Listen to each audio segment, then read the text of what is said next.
Si elle remporte cette finale de Wimbledon, Ons Jabeur sera pionnière puisqu'elle sera la première tenniswoman arabe et africaine à remporter un tel titre. Donc il y a beaucoup d'attentes bien sûr en Tunisie parce que les Tunisiens la suivent depuis longtemps. Ils avaient eu beaucoup d'espoir l'année dernière puisqu'elle avait été en finale de l'US Open et de Wimbledon en 2022.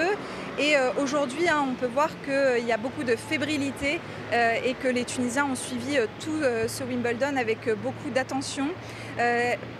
Ons Jabeur est très aimé en Tunisie à la fois par rapport à son jeu assez original et imprévisible, mais aussi pour sa personnalité très sympathique et modeste selon ses fans tunisiens. On a pu voir par exemple que sa rencontre avec David Beckham lors de cette édition de Wimbledon avait été très partagée sur les réseaux sociaux.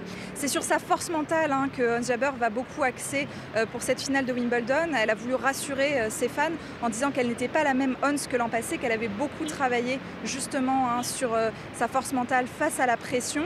Mais en Tunisie, c'est bien plus que ça, puisque pour beaucoup de Tunisiens, les matchs de Ons Jabeur, qu'elle gagne ou qu'elle perde, représentent une bouffée d'air. Une bouffée d'air parce qu'il y a un contexte économique assez morose et une situation politique incertaine.